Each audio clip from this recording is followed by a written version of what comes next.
Ladies and gentlemen, welcome to an interview I recorded with Onslaught Arakune about 2-3 weeks ago at this point. I've just finally got around to putting it out.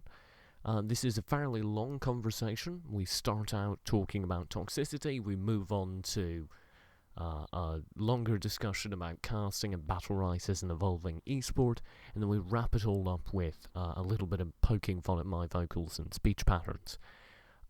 I will say, kind of as a foreword, at the very beginning there are a few audio issues. I do smooth those out as the interview goes on. And also, Arakune is a guy. Please go ahead and treat him as a person in the comment section in this video or in any other place where you're discussing it, because it gets very, very hard to reach a rational kind of solution or discussion if Arakune is the one being sensible in it and nobody else, which is a sad state of affairs.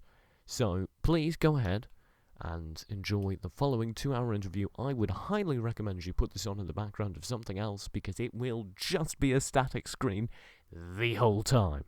So please do enjoy the next 2 hours of my discussion with Onslaught Arakune. Hello? What's up? So what exactly is this piece going to be about? That puts an air of authority on it all. Not much, really. I just wanted to have a chat about toxicity and the way the internet reacts to perceived toxicity. Because I always, especially like League of Legends, that community always It's where it's where it all began. It's not actually where it all began. It all began on consoles, but it's where PC gamers know it began.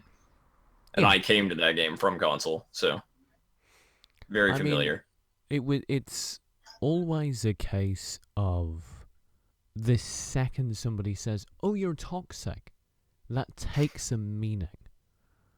Yeah, I'm definitely one of the people who doesn't subscribe to the toxicity is a real thing mindset, because toxicity was actually defined by Riot. And I know that toxic was a term used like in Dota and other games before League of Legends existed, but I learned about it from League, and I learned like the League version of it, which I believe, honestly speaking, is the version most people are referring to when they say it, given that it's the most popular game ever made. But anyway, when people say toxic, what that specifically means, if you look up the dictionary definition, of course I have it memorized, is a person whose like negative attitude or outlook or anything basically rubs off on other people in a way that it spreads and kind of causes them to be toxic in their next game, and so on and so forth. And like basically one guy is an asshole and he creates a bunch of other assholes who create a bunch of other assholes, like et cetera, et cetera. And a great example of a person who is toxic is me, of course. And again, it's like normally when I start my stream out for the day or when I play my first game of the day, I'm in a pleasant mood, I'm doing great, and then I run into people who are quote unquote toxic. I run into players who are really bad and they make me angry, and then I become toxic. So it's a very that's what the term means. But I don't really think it exists, which is silly considering, I'm I'm one of those people. I don't think it's a real thing. I think if you're just mature, it just doesn't affect you in any way, and you're just never toxic no matter what. But I'm not, so there you go. I mean, it is a bit of a difficult question, particularly with you, because, for instance, I think you're probably a reasonable guy. My overall, don't take this terribly, my overall impression of you is that you're probably a nice guy, but occasionally you're familiar with the phrase, he put his foot in his mouth? Yeah. Occasionally you put your leg in your mouth and then you start chewing. Yeah. And I dig myself a hole, and then I'm too prideful to ever admit that I'm wrong, and I just keep digging the hole like a fucking idiot, and that's basically what it comes down to. So, yeah, I mean, it happens. But as you said, most of the people that have met me in person, or, if you talk to any of the people from the fighting game community or the Smash Bros community that know me and have met me in person and stuff, everybody thinks I'm a cool guy for the most part. Aside from the people that I've trash talked, like I trash talk in Battlerite, because again, it's just kind of a recurring theme that I trash talk people when I don't think they're good. Like I said, I think you're probably a decent person, but I think my first interaction with you, you called me. Oh, I forget the exact wording. I need It to was pull not it up. good. I need Whatever to I said pull it up wasn't good. because it was excellent. You have a way with words. Yeah, But it was like homophobic and insulting in every way. yeah. And I don't bring that up to do a gotcha. No, it was literally meant to be insulting. That was the point of it. And that's again, you kind of get that vibe from me where it's like I'm not just like I don't just like get mad and I'm like, man, this guy sucks at the game. How frustrating. I really like gun for people, which is something I think I could definitely be better about. I think that like me personally, I get very angry because I'm very competitive. But I think even if I can't take the Niwa approach, because fun fact, do you remember there was some drama with Warden that happened and some other players where I went too far and like people got really mad at me and I realized that I had been like a total asshole and I was like, okay, I gotta like stop this. This is stupid. So I was like, I'm gonna not be toxic for a while, right? I went on maybe 2 or 3 months being what I would consider not toxic at all. I didn't really flame anyone in game. The only people that I flamed in chat, quote unquote, were people who like just came into my chat and were flaming me, calling me all sorts of pejoratives and stuff like that right off the bat because people are predisposed to disliking me and stuff. And those people I just banned. It wasn't like I got into it with them or anything. And basically, my mentality was, what would Niwa do? I literally just anytime I got frustrated, anytime I had a bad teammate or someone insulted me, I would just think about Niwa. I'm not even joking. This is not a joke. I've told him this, I mean, and I would yes, just yeah. and it worked. It worked great. And like the thing is though that what I realized eventually after a couple months is that I'm not Niwa, and I just don't. And like I talked to him about it, and I was like, man, I try to be like you, and I try to be really passive and just not care, but like I do care. And he was like, well, that's your problem. I don't care. And we're just different in that way. And I don't think I can take the same approach as him because we're just fundamentally different like that. But I definitely could be less aggressive than I am. Well, I mean, it is always rough whenever I see a player or another caster, you know, just responding to shit on Twitter and Twitch, whatever. I mean, anyone who's got any sort of public persona on the internet has experienced it. It's at a certain point just a fact of life. There is going to be people angry, and that's never. I like to tell myself I have a thick skin. It's never really bothered me when people get angry at me on the internet, but I also am aware that definitely not everyone shares that. And Yeah. it's kind of a pit where the second you respond to one person, the second you go, oh, don't call me names, here's a name back at you, right? Which seems reasonable enough when you do it. And I've Right. certainly been tempted. Then somebody else sees that engagement and goes, oh my god, he's just shit talking people. Yeah.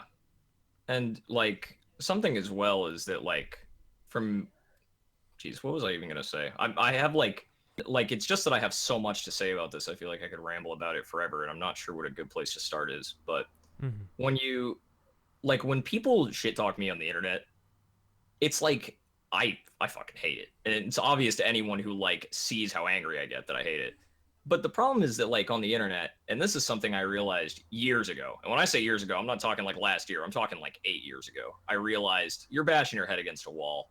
You'll never get through to internet trolls who only exist to make you angry or who are predisposed to disliking you based on something either in or out of context that you said or done. And you can't change people's opinions, and I know that because I'm a really stubborn person and you can't change my opinions. And like if people just decide they're going to be an asshole to you, the best solution really is to just like not say anything and just ignore them and be an adult. But it's like it's not me. And I also like to think that it's not me to like rage them and call them a billion different insults. I like to think that I just get frustrated and I don't have another way to take out my anger except on the person who's making me angry. Well, there's And yeah. it's just I'm bad at expressing my emotions, and I'm also bad at holding them in. Well, there's definitely a temptation when you just have, and especially I know as a caster I get it, where there's just a mob of people all saying the same thing. They're And copy you're just, pasting you. And you're like, oh, well, please, not please even spare like a me. copy pasta, just 300 people all saying, maybe I miscalled something. I casted League of Legends and I didn't use the right item name, Mr. Doohat. and 300 people come after me and tell me, oh my god, you're a moron, you used the wrong item name, you should go kill yourself. Right? And that's a situation that's difficult where they're not wrong. I did But use they're the wrong also item wrong. name, They also are wrong. but Like, there's a temptation when you have that many people saying the same thing to just get so instantly frustrated at them that I definitely understand where you're coming from. But I think a large part of the reason why I don't go in on these people is because it's futile. There's always going yeah, to be more. yes. And that's something that, again, I told you, I realized it years ago. And so people always ask me, if you realize that flaming at these people, it doesn't do anything. If you realize that, like, you're only gonna like give them more fuel to the fire because they realize it gets a reaction out of you, and then even more people will do it, and then like you're just like working yourself up for no reason when you can just blow it off. Like, why do you engage these people? And to be honest with you, I have no fucking idea. I literally cannot stop myself from engaging with these people. I just compulsively am like, this guy's a fucking idiot, and he makes me so angry that I need to tell him he's an idiot. And I just can't, Mm-hmm. you know what I mean? In my head, Yeah, I no, I know. get it. You want I to, know. like, I'm just I've like, been don't there. talk to him. Like, this is so Mm-hmm. stupid. Like, just don't. And then you just do it anyway, like an idiot. Like, I don't know. I mean, It's especially over the internet, there's, like, you want to get at them. You want to, We're like, just like, this slap guy them is on the coming at me side of for the no face reason. and, Like, yeah. this guy's coming at me for no reason, and I have plenty I could say to him too, and I'm gonna say it because fuck this guy, right? Like, it's not any more complicated than that. Mm-hmm. It's a very like base human emotion of just like, I'm being attacked, so I'm gonna attack this person back because he's attacking me. Like, what the hell? Like, I'm not just gonna say, like, me personally also. I mean, everyone knows this about me, and it's one of the many valid things that they hate. I'm just very prideful, very cocky, very whatever words you want to use to describe me. They're all true.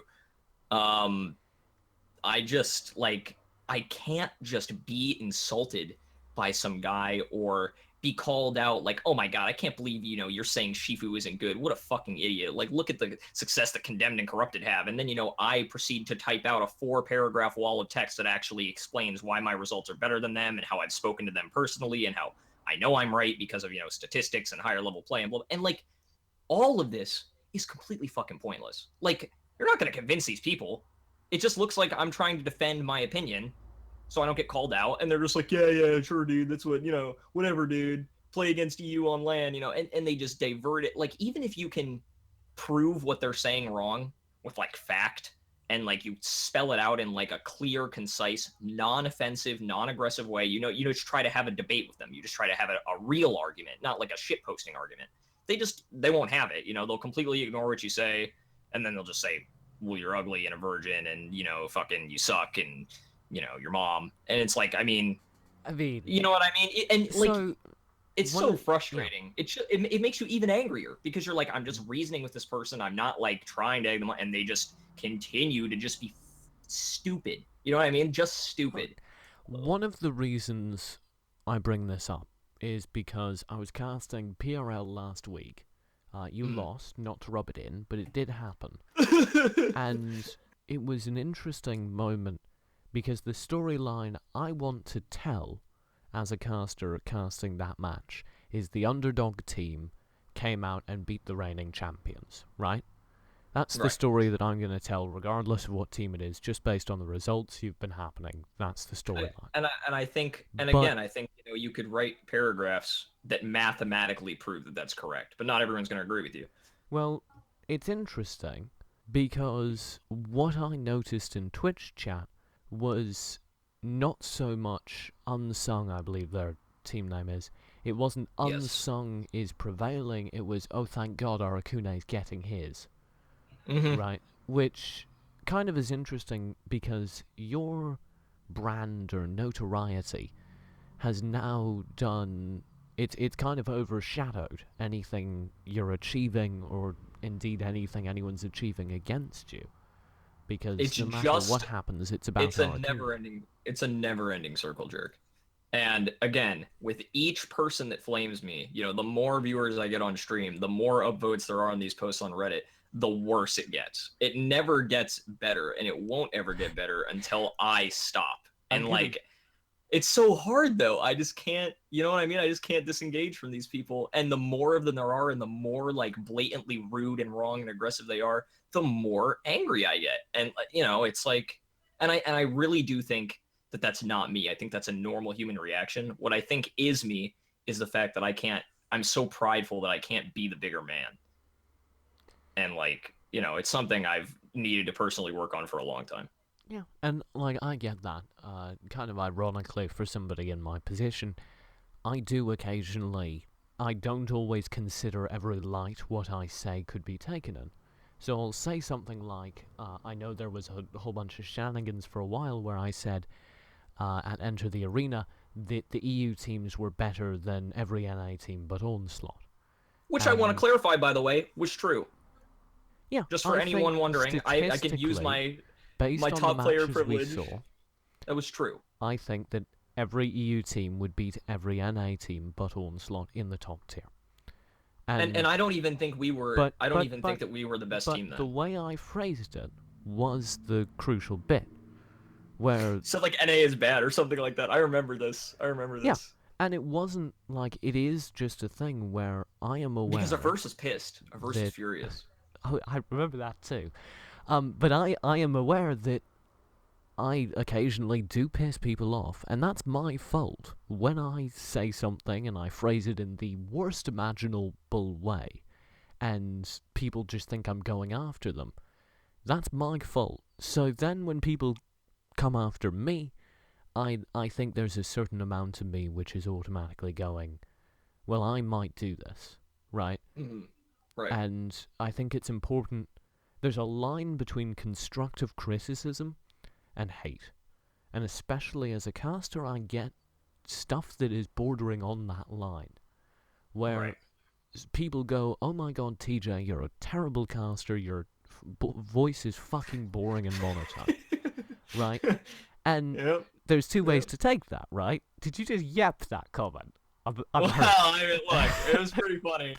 But there's two ways to take that, right? There's, okay, I'll improve my range while I'm casting. I'll make an effort to use a wider variety of inflections. And there's, stop attacking me. Yeah, it's like, why are you being an asshole? And that's Yeah, the one that I default to but because, yeah, and again, I think I have this. what kind of has pushed me over the line is that I might do that. I might be Chad 368 who just wants to really tell TJ that I like his casting, but occasionally his voice is a bit monotone. And And I then you might attack phrase that it. guy, and you're the asshole, and it's like, Yeah. So it's, I think, especially with Twitter, which is where I probably get the vast majority of the shit, you have a very limited amount of characters, and you can see this in Discord and Twitch chat, where people just, you don't want to type a paragraph, you type a short, stingy thing, and you lose a lot of your context and a lot of your kind of the mellow positions. It's really hard to have a moderate position on the internet. It's just that people are always going to interpret it under the rose tinted glasses that they see it under, you know? Oh, me, you biased. Sorry. It's just like, you understand what I'm saying though. It's like Mm-hmm. if Yeah. you talk to a Democrat or a Republican and you say the same sentence to both of them, they're going to take it two different ways because they're predisposed to believing something, and like that's how it is. Yeah. And people are And that way with any subject. yeah, like I said, I brought up there, for a while now, I think it's kind of died down, but both hardcore NA players and hardcore EU players were telling me that I was biased towards the opposite side of the pond.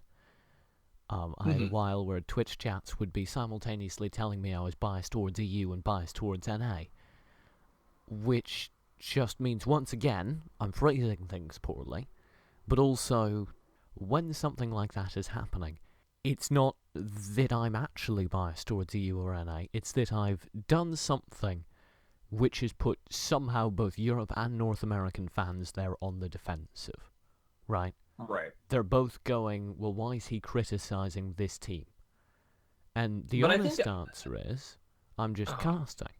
And maybe I'm yeah. not doing it the best, maybe I'm phrasing things poorly, but where that gets interesting for me, and why I really wanted to talk to you about this, is because that gets to branding, and that gets to kind of setting up the expectation of when I criticize things, I'm just doing it for the cast.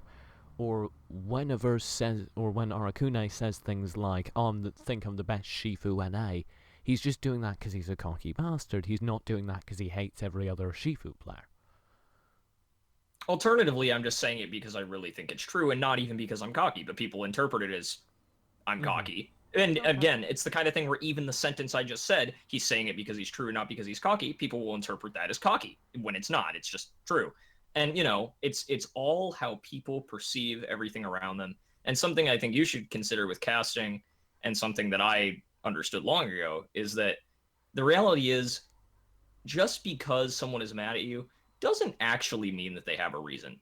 And I agree with what you're saying that most of the time they do, even if it's indirect and you didn't really attack them, even if it's just poor phrasing, even if it's not poor phrasing and they somehow just became defensive, a lot of times people just like, they're just pissed. Like they just they're looking for a reason. You know what I Mm-hmm. mean? And they find something, even if they're kind of grasping at straws a little bit, and they're just like, fuck this guy, and there's nothing you can do about that. Like it's not anything you said or did. It's just that they've got a target on your head.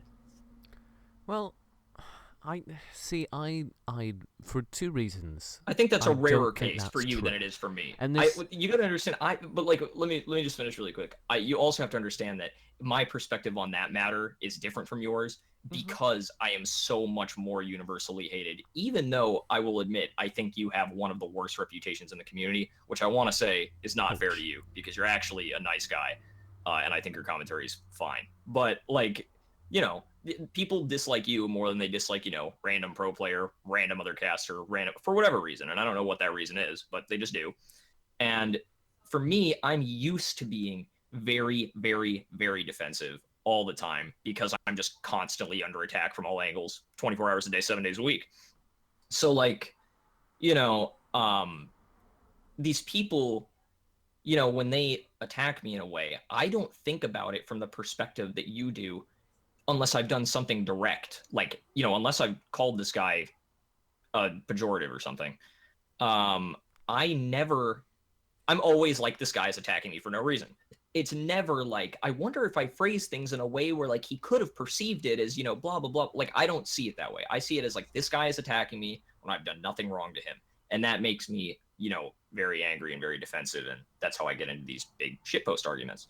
And I think it's less likely for you or for anyone else really to perceive just random internet aggression in that way, because the reality is that people like you and just most people don't really get attacked for no reason, and if they do, as I said earlier, it's kind of outliers. Most of the time there is a reason, even if it's an indirect one, and the people who are pissed at you for no reason are few and far between. But for me, there really are a lot of those people, and so I just kind of make that assumption no matter what, which may be unfair because sometimes there might be actually merit to what they're saying or what they're mad about, and I just write them off because I get so much shit all the time. I just can't, I can't be asked. I mean, like you point out, it is different between the two of us, and I would disagree. I don't think, and maybe this is my sunny optimism, but I don't think that I am anywhere near the most hated person in the community. I didn't say that. I I said think, more than average, which I think is very okay, like you're right on, the 55%, not like a 1% like ow. me. Yeah, you know what I mean? So there is definitely a correlation in my head between not even what you said, not even how you presented yourself, but how people see you, for example, presenting yourself, and how that plays out in actuality and how they then interpret all your further statements. So, for instance, to go to me, just so we're keeping it non offensive, when people Yes. when people aggressively misinterpret things I say, it's because I occasionally, I think, come across as kind of smug and self-centered. I could see And that. I then mean, I people, don't really see it, but like I could see how you could see it. yeah, and I think that that's my fault. And It, it but is see, it and is this is a where we long disagree train because of correlation. Yes. is it your fault that even if you aren't putting yourself out in that way, but you could be perceived as being that way, that someone interprets it that way? Is that your fault or is that their fault? I kind of feel like it's nobody's fault because it's sort of, it's a reach, it's an assumption on their end, but also it's a little bit your fault for not being 100% crystal clear. But like, you're both kind of equally at fault in my mind. I mean, I don't put the blame on people for listening to a caster and going, this guy's smug, I don't like him. Like, I've done that. I've listened to a StarCraft cast and gone, oh, this guy's shit. Yep. It's not my place to judge people's interpretation of my casting in this instance. It's my place to improve the product I'm putting out to the point where people don't feel threatened or upset by it. And see, that's where we're different because, as I already told you, my approach is very different. Instead of just being like, I'll just be even less toxic and I'll just, I'll be even more clear with my opinions so nobody gets, mad at the things I say when I don't mean them that way or no one thinks I'm cocky when I'm just being honest. I'll be even more passive and, non toxic and whatever. Instead, I'm like, I take the more proactive approach. Keep in mind, this is the stupid approach and it never works. But the more proactive approach is to write out a 17-paragraph wall of text that explains exactly my perspective and exactly what I meant and exactly, how I'm saying it. And the thing is that people just don't give a shit. They're just like, wow, nice wall of text, idiot, blah, blah, blah. And I mean, I'm sure you've heard literally every streamer on earth, including my own teammate Averse, complains that anytime I'm in the Twitch chat, the entire Twitch chat is me typing. And that's not because I get in flame wars with people all the time. It's just because, like, well, it really isn't because I don't flame in Niwa's chat and I don't flame anyone except Valian in Averse's chat, and that kid deserves it. But that's a different conversation. But anyway, But it's no, pause. But it's saying things like that continue. Do you disagree though? So in this case, I think the correct way would just not to be to bring up Valiant for kind of context for anyone. Well, it was an exception because for I context was for anyone outside of this. Valiant has created an extraordinary number of accounts and yes. He's been doing this for spams months. me and I think every other prominent member of the community with his opinions in truly astounding. And also racism, sexism, yes. So just he extremely is blatant, a genuine grade A capital T troll. Yeah. But when you say that, and this gets kind of back to my perspective, when you say, I don't blame anyone in Averse's chat except Valiant and that fucker deserves it, then you kind of, whatever you say, that's now been interpreted from the guy listening to this recording as, see, he's flaming somebody, right? Is that not on you to just not add that little bit of information and yeah, but also, like, hear me out. So again, I think it's a 50-50 split of blame. I think it's my fault for not giving a quick, paragraph long blurb about who Valiant is and why he deserves to be flamed. But I also think that it's my duty. I also think that it's my duty to, like, say I don't flame anyone in Averse's chat except Valiant, because if I say I don't flame anyone in Averse's chat, then people go, this guy's a fucking liar. I see him flame Valiant all the time. And that's even something that you could have said back to me in this very interview. And so I just like to, cover my own ass and not spout bullshit statements because believe it or not, I'm pretty prideful in my honesty. I consider myself, like, honest almost all the time. I try my very hardest. And again, it's like I don't think about that, I just kind of assume everyone knows who Valiant is. Because honestly, everyone who's prominent does know who he is at this point. It's hard to miss him. I see what you mean, though. But when you look at Reddit threads, for instance, the one that went up the other day, that's kind of what I'm getting to, where it's not Niwa in that Reddit thread saying, oh, Arakune is a terrible person. It's second-hand guy who saw you do something in chat once and built an opinion of you, then relaying it to another guy who's then writing it down on this Reddit thread for another guy to now develop an opinion of you from that Reddit thread. And that does make sense. It's just like this minimal... It's a game of telephone. Yeah, That's what it is. absolutely. And it does become difficult if we can go ahead and pivot the discussion a bit. And I know from previous discussion with you that it is something that's on your mind, where you want to have a personality, because that's your brand, that helps you have negotiating power, and it does definitely help you do things within esports. However, obviously having a personality just provides traction for anyone to dislike you. And I'd Mhm. actually like to go ahead and call out, and this may sound offensive, but let me finish the whole sentence. Kevin, or Findable Carpet, does an incredibly good job of providing a very, very likable, entertaining personality. He's one of the Battlerite casters, the one with the incredible beard. And he does this thing where he has this like over the top personality that he projects on stream, and that is actually also him in real life. I can vouch for that. That's just him. But Right. it's the way he does it. Instantly, you just latch on to his enthusiasm. Instantly, you're just on board, and that helps him a ton with his casting. But it also kind of shades out. You don't start nitpicking his opinions because he does an incredibly good job of just providing this wall of enthusiasm that takes anyone away from, well, he said this and that's not true, so I'm going to go tell him to kill himself on Twitter, right? Right. So there is while having a personality and building that as part of your brand can be disastrous, it also, in the case of people like Kevin, can really help you.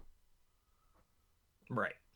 And another example of that is actually the Super Smash Bros. Melee caster D1, who I actually don't like very much, but he's pretty much, as far as I'm aware, he's the most popular caster, the most well liked, the most whatever, and it's because he is textbook by the book, play by play, esports, very kind of talking the way that I'm talking right now all the time.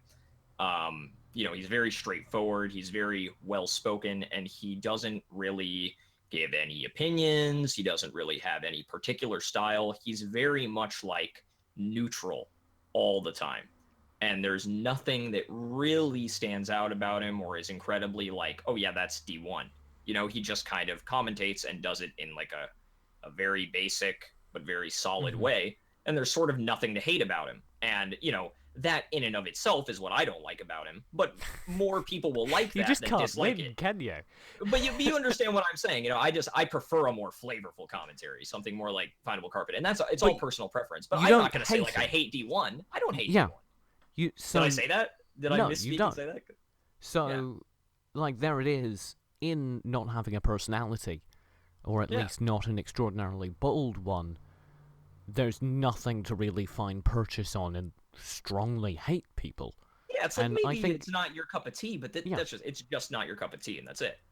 you Just bring whatever. up you bring up Smashcasters. I think that's actually relevant across most esports. If you look at the top casters, there's at least one or two predominant duos who get by on just not really having things to find purchase on.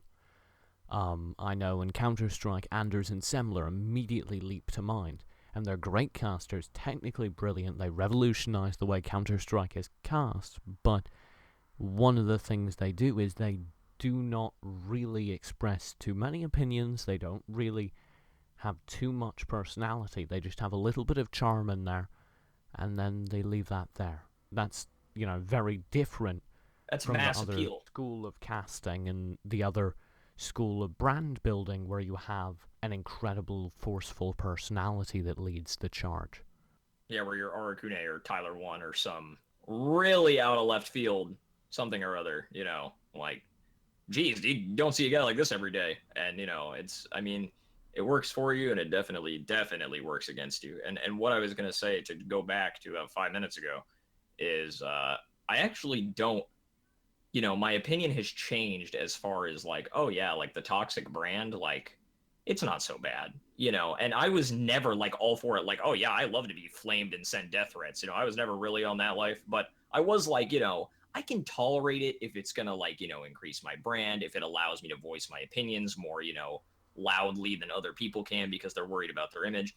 Nowadays, especially the longer I've been with Onslaught, the more they're like, man, you're killing yourself here. They're like, you're shooting yourself in the foot for, Oh, you know, absolutely. for future potential sponsorships. You're shooting Oh, yourself in the foot absolutely. for branding. Like, more people dislike it than like it. And even if it does get you attention, the attention it's going to get you is negative. And again, it's like, this isn't the kind of shit I wanted. I needed somebody to tell me. I already knew all this, but having like a prominent like figure that like I am in a contract with also tell me what I already knew, it really kind of reaffirms like, and this toxicity thing is not a good look. And another thing is that like just by even talking about this, and I want you to know this because this has happened 2 or 3 times before, but even by talking about the fact that I've spoken with my sponsor about the fact that like my branding is bad or whatever, if I were to become less toxic today, people would go, oh, well, he's doing it for his brand. He talked about it in that interview. He's not really not toxic. He's just pretending to be not toxic, so people hate him less. I have even more reason to hate him now. And it's like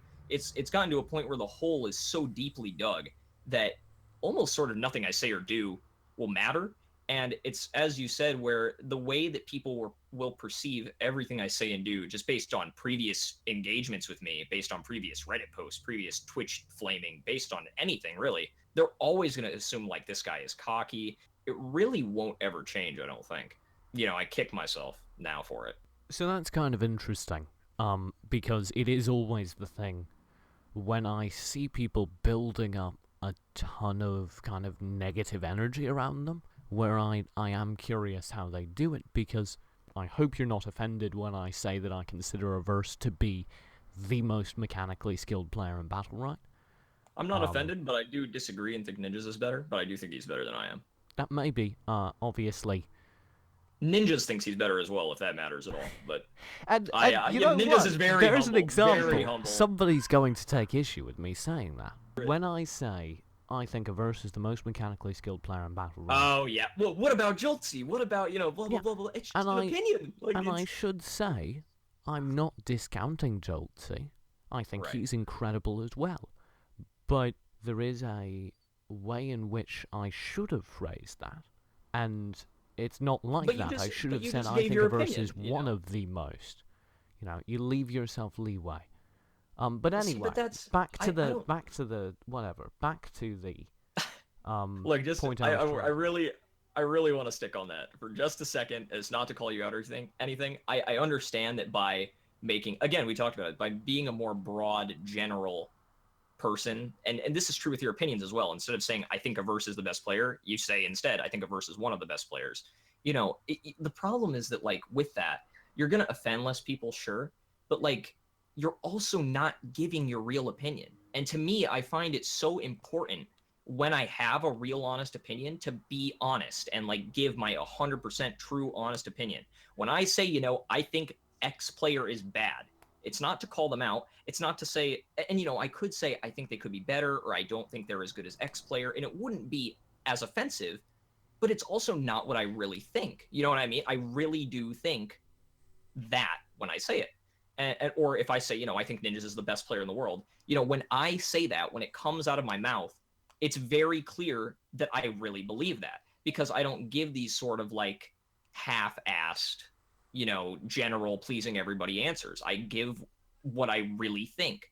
And the problem is, like you said, the more outgoing and the more direct you are, the more people will have to kind of pick apart and dislike about you. But anyway, you can go on with what you were going to say. Well, what I was now I want to respond to your tangents and stuff, but we're gonna stay on target.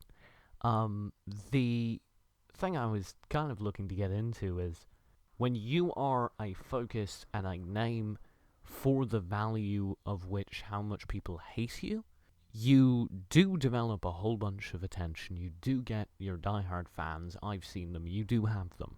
I didn't have them for a long time. But you also end up in a situation where you're toxic to people coming in, you're toxic to other people associating with you, and you're toxic to sponsors. And that's not really an issue in Battlerite yet. The scene is It still will. Well, developing. it's honestly, even Onslaught said, it may, you may already be too late. even with the how small the scene is, do you think these videos like the Fall of Arakune and Legend of Arakune and League of Children, like literally, do you think that they won't be pulled up 2 or 3 or 4 years from now? Of course they will. Oh, And sure. how outdated it was doesn't matter. What matters is that it I exists and it's on the no. internet.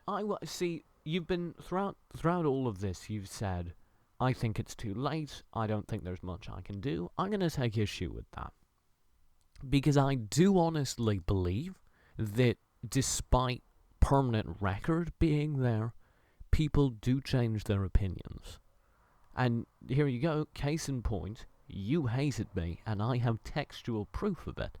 I didn't hate you that much. I was just I, being iffy. I strongly disagree. I did not But like your commentary because I thought it was biased for EU. And again, if you were really never biased, then again, it's a problem with communication. It's a problem with assumptions. yeah, It's not but really any problem the with you. point is, I went ahead. I went a whole bunch of NA people think of me you biased. What do I change? And I have changed your opinion. This is true. So this is possible. I think for you. I think for anyone. I think it's a fair weather. I almost look at myself as like an infamous celebrity. I look at myself as You're a like a Kardashian. not even like a Kardashian, like even worse, Bieber, Justin Bieber. There you go. like an OJ Simpson, like Okay. where Okay. people are Right. so they hate me so much that I think to myself, if I ever hated someone that much, would I ever stop hating them no matter what they said and did? And the answer, honestly, is no. I don't think that's true though, and it's very tempting, especially on the internet, to go. The only thing I've ever seen from this Twitter account is vile towards me, but that's not their whole opinion. That's not necessarily any sort of measure of the strength of that opinion. It's just it's a one-off. I apologize. That was Discord. Oh, that was you sending me a message. I literally, sorry, that literally just got posted in the Onslaught Discord just as an example of the shit I deal with constantly. I'm Yeah, not even I mean, streaming or playing the game don't or get me anything. I'm wrong. just sitting here. I guess it is well, but what I was going to say is the way that people express opinions on the internet is kind of binary, one or zero, right? And there's no, when you say, oh, I think people hate me to a level they don't hate anyone else, I don't think that's true. I think a lot of people are casual Arakune haters. You know? They're just like, I don't really like that guy. He seems to have done a whole bunch of shit. And I do believe, absolutely, you can turn it around. But I also think there's a bigger problem where people do express that kind of binary opinion, and people always just take it as law. They take it as, well, I guess the internet hates me. And I've had to learn to just go, oh, somebody told me to kill myself. Well, that's just a thing that happens. It doesn't Yeah. mean anything. It doesn't mean they actually want me to drink bleach. It just means that they didn't like my commentary today. Which is bizarre, but that's the world we live in. I don't know, man. I don't know if I can. And you know what I mean? It's that kind of perception that keeps you from like flaming these people and getting super defensive and like again Niwa, he just doesn't care when Valiant shows up in Niwa's chat with the name Niwa Three Chins or something like that and just calls him the N-word 100 times. Niwa just goes like, man, I don't get why you're wasting all this time, and just bans him and doesn't care about anything he says and doesn't address him again, and a very like clean cut, like doesn't give a shit. And like I care too much is what it comes down to. I care too much about what people think of me, and what they think of me is not good. And it just bothers me. Well, It bothers me more than it bothers you or most people, because I get it worse than most people, and on top of that, I cared more to begin with. So I mean, what's interesting, I do think, is that the amount of hate you get now is nothing compared to even a broadly liked person like, let's say, Summit 1G, right? I don't know if you've seen him. He's a fairly very non-controversial. popular. He's a fairly non-controversial, entertaining Counter-Strike streamer. He's a superstar. Yeah, but the amount of hatred he gets, despite being fairly non-controversial, is probably astronomically larger than you, as a extraordinarily controversial person in a much smaller scene. So I think at a certain point, it's almost just not worth. It's not worth going, oh, people hate me more because I get more hate. Because that's never going to be accurate. But I think, and that's, it's something that even has been a concern to me, as the scene grows, so will the hate. And if Battlerite were to ever get to the level of League of Legends, which it probably won't, or if I were to get to the level of Summit 1G, which I probably won't, I can't, like, I I'd have to, like, bolt my windows shut. Like, I wouldn't, you know what I mean? Like, I'd be worried for, like, my life with the amount of hate that I'm getting right now on this small of a scale. Like, you know what I mean? It would get so exponentially out of control that it's actually weird because, like, this is a little bit of a tangent, but when I was a kid, when I was like 15, I dropped out of school with the intention of being a pro gamer. And like, I've been good at a ton of games since then, like dozens and dozens of games I've been, top 10 in the world at. But I just never stuck to anything. And something that always worried me was, like, I need success, I need money, I need fans, of a following, I need all of these things in order to actually achieve my dream of being a pro gamer. But the problem is, with my personality and the way that people perceive me, I actually want as few people to know I exist as possible.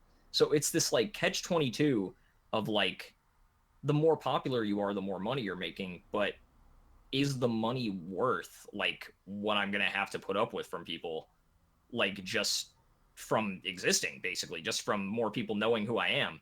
And I mean, the League of Children, like, literally video really shed some light on that. I mean, if you don't know what the video is, I don't care. The video is like two and a Links half in years the old now. description. Would you kill me if I did that?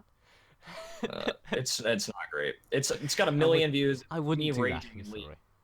It's got a million views. It's me raging in a platinum League of Legends game. I want to clarify, I was Diamond 1 in League of Legends. It was my Smurf because I'd been permabanned 14 times, but that's another conversation. Anyway, it was just me raging, and it was edited in such a way as to intentionally make me look like a cringy, offensive douchebag and be, as bad as possible for me. Not that I did myself any favors. It would have looked bad even unedited, but it was made to look even worse. And that got a million views, and I got hate every single time I streamed for like 2 years after that video went up. Literally years later, literally after I had quit playing League of Legends, long, long after, there were still people, like, at my throat. And I worry, like, what's going to happen if Battlerite becomes a big game and people see these videos that are quote unquote exposing me, and it really is me being an asshole.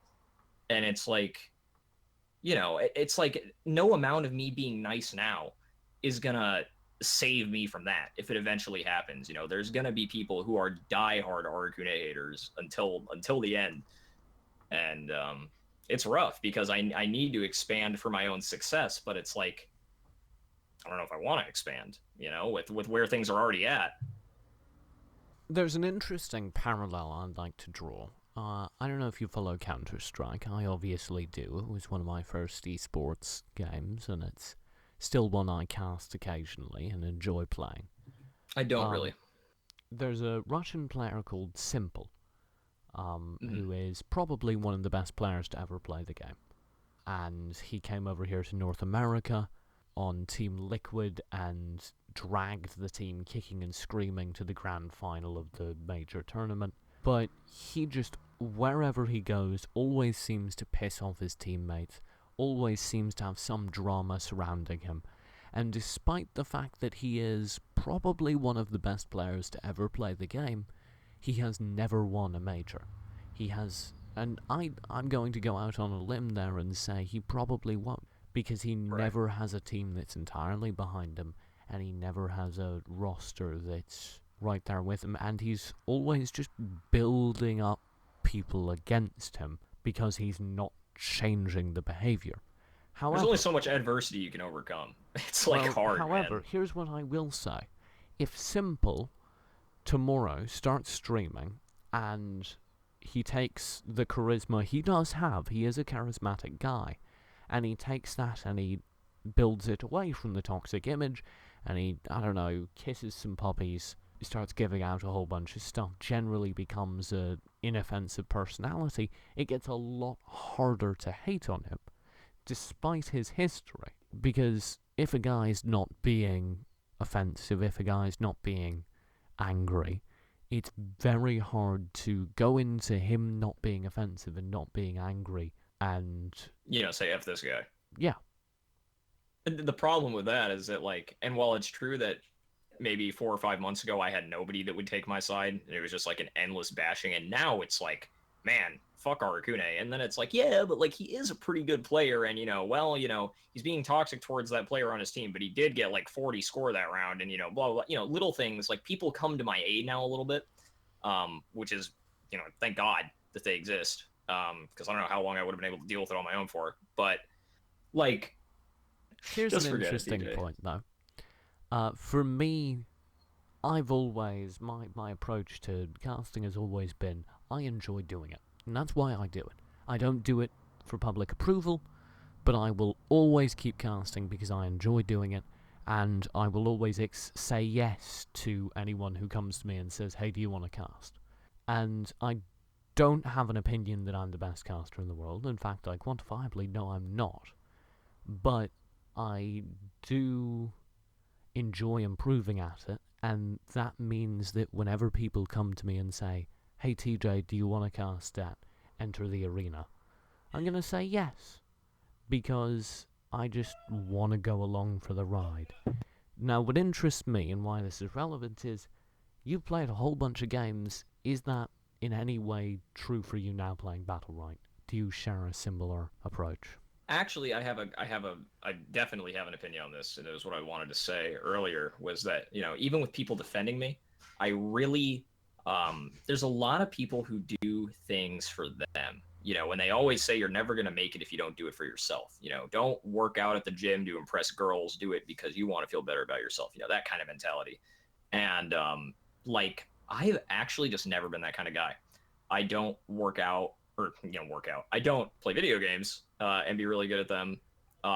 For me, really, I'm the biggest Mango fanboy in the world. If you know Mango from Cloud9, Super Smash Bros. Melee player, and the reason I love him so much is because he's amazing, like, just absolutely amazing. But he has the most aggressive, in-your-face, disrespectful style.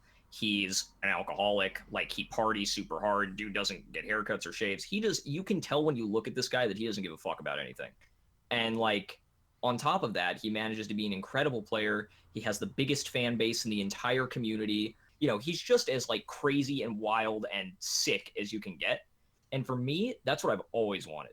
I've just wanted not to be Mango, but just to be someone with like fans, someone who's like crazy good at the game and everyone thinks is super sick. And like, for me, I don't try to be the best just to be the best. I do it because I want, like, I do it for the fans, dude. I love fans. Like, for me, my dream is to be on a stage with like fans who want me to win and then to win. It's not like about just winning, because to be completely honest with you, and this is going to sound cocky, I'm talented enough to just win. If I wanted to win, I would just win. And like, it's been proven with Onslaught. Onslaught wins. Something that I never imagined, and this was a misconception I had before Battlerite, because it's the biggest game that I've ever been really good at, other than Rocket League, but I quit before that game had a competitive scene. In Battlerite, I always had this assumption that if you were good enough at a game and if your play was sick enough, that people wouldn't care what you said, what you did, and they would just love you no matter what, because you're just sick at the game and they love the game. And like, that's how I've always been. I don't care about, I don't care if Mango's toxic. I don't care if he's an alcoholic. He's just so cool and like sick, and everyone loves him and I love him. And that's what I've always wanted to be. And so for me, it was such a rude awakening when I came into Battlerite, and I, right off the bat, when I was still grade 12, I said, I'm one of the best players in this game. The top players fucking suck. I'm going to show you that I'm better than you. And then after, a couple months of practicing with ninjas, we beat Outcast and Sketch, which were one of the best 2v2 teams. We ended up teaming with Averse and we destroyed everybody. And it was really proven that, like, this guy's the real deal. Like, Arakune is not just, he's not just, some platinum League of Legends player who says that he should be Diamond 1. This guy is the real deal. He's one of the best to ever do it. He's amazing. He's really good.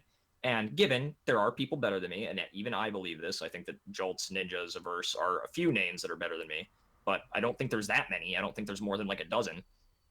And it was just I really thought that people would come to respect how straightforward I was, where I was like, look, I know that you guys are better than me now, but you won't be better than me in a couple months, and I'll prove to you that I have, more talent, I have more dedication, I can do it. And then I do it, right? And people are supposed to be like, wow, that guy's sick. But instead, everyone was just like, this guy's an asshole. And I was so like blown away with the fact that nobody cared that I like set out to do something and then did it. It just like boggled my mind. I mean, so I'm gonna, like, I understand what you're saying, but it should be noted you didn't say, I think I can be a top player, and then you did it. Because that, I agree with you, should be a storyline that, I as a caster would love. If that's a storyline I can provide as a caster, It was like I everybody would sucks love. except me, and then I dick people and insult them, and Yeah, it's but very not you clean, not the way you expect. you didn't build that storyline. Instead, you told people to, and I'm paraphrasing, skullfuck their mother. And, like, there's a different thing there, right? Right. There's my personality, but see, for me, I always thought there were two separate things. I thought there was, I there do get because that. because it's always been that way for me with players. There's the person's ability to game and the competitive aspect of them, and then there's their personality as a human being, and they're just kind of two separate things that I don't mix. And I like players based on the play and don't really care about their personalities. But what I learned is a lot of people don't give a shit about your play at all, and they only like players based on their personality. Um, for example, Niwa is a really, really popular player, even though I don't think he's among the very, very, very best. And again, don't take that the wrong way. Niwa is very good. He's you know, on a top 3 team in NA. I think he's like second or third best support player, but he's not number one. And based on the way that people talk about him, and you see people in his Twitch chat and stuff, like you would think that he's like the best player in the game. He's sponsored by CLG as a streamer, and like he just isn't. And what it comes down to is that a lot of people like his personality a lot. A lot of people like his stream a lot, um, and they don't really care about his play. And it's just the opposite of how I've always felt. So, I mean, you know, look at Averse, for instance, and this is kind of interesting because Averse hasn't really pushed a brand. He streamed a couple times. he's a Um, fucking weeb. That's his brand.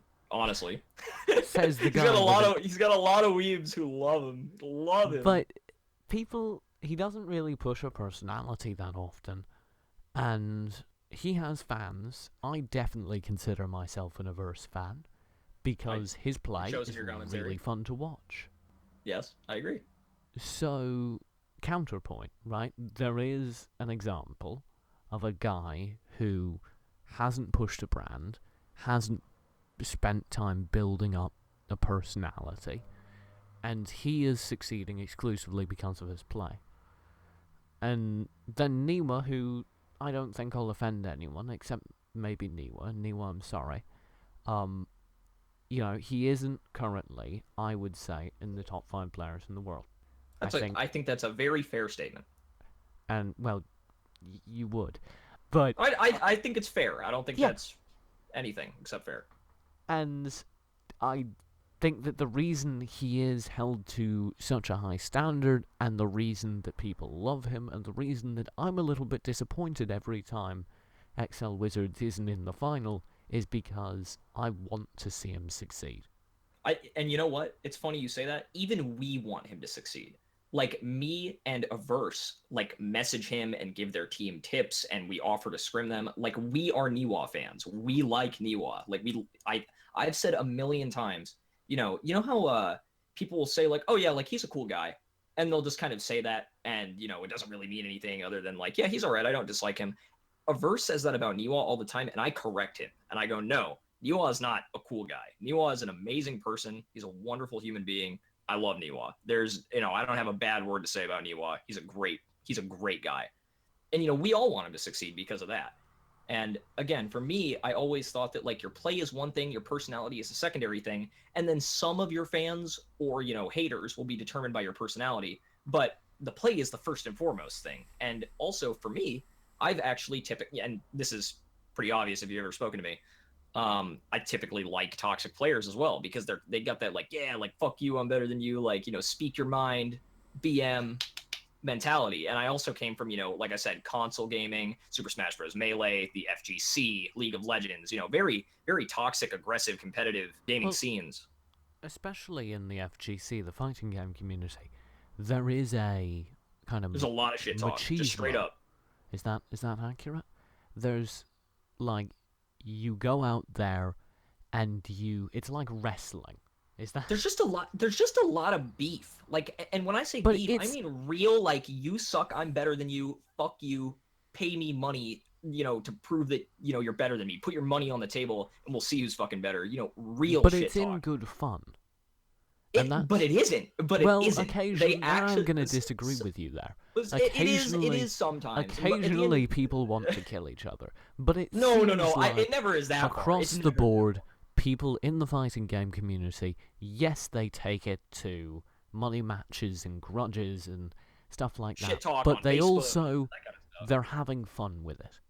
And Right. that doesn't mean they actually like each other. They could very well hate each other, but they're having fun while they're doing it. And I And think that's the shit talk line. Where if both parties are having fun shit talking each other, it doesn't matter if they actually like each other or hate each other. It's just, is this in a good spirit, or are both people here actually not enjoying the experience? And from a casting perspective, just like the tone behind words, I think people hear oftentimes louder than the actual word choice. hmm and like, something I want to say about that is just that environment is my ideal environment. I love that environment. I love the environment of, two guys who both think they're better than each other, and they put money on it because they're so sure that they're going to smash the other guy. And maybe they really don't like each other. This has been the case for me. I've done this with a lot of people I just genuinely don't like, or I think their play style is, G word or whatever. And I'm just like, this guy fucking sucks. I can beat this guy. And you sit down and you've got your homies behind you and they've got their homies behind them and everyone's yelling and screaming and shit. And then you win and you like pop off and throw your controller and don't handshake him, and it's like that I good mean, fighting game, like beef, it's like sick. It's great. I love it. But like that, and again, the trash talk on Facebook and stuff like that, people say that, like, these communities, these esports, people don't like esports in the FGC. They think that I'm quoting here. They think it's pussy. They think it's fucking, they just think it's lame. They think the only thing that it brings to the scene is money and publicity because it's more sponsor friendly and it's more, casual gamer, kind of fan friendly. But you don't really have those real rivalries. You don't have that real feeling of like, yeah, I fucking don't like this guy. And like, instead of fist fighting him, I'm going to prove that I'm better than him at this game. And then you beat him in the game. And then you're like, fuck yeah, I beat him in the game. You're just like, you're so hype about it, and it really has like meaning to you, and you train like that much harder every day thinking about fighting the guy. It's like, it's something that doesn't exist in esports. It's just, esports are just a friendly competition like soccer or something where, you just sort of compete to see who's the better team, and whoever wins wins, and you shake hands, and you go back at it the next week or whatever. And it doesn't, to me, it doesn't have the same feel.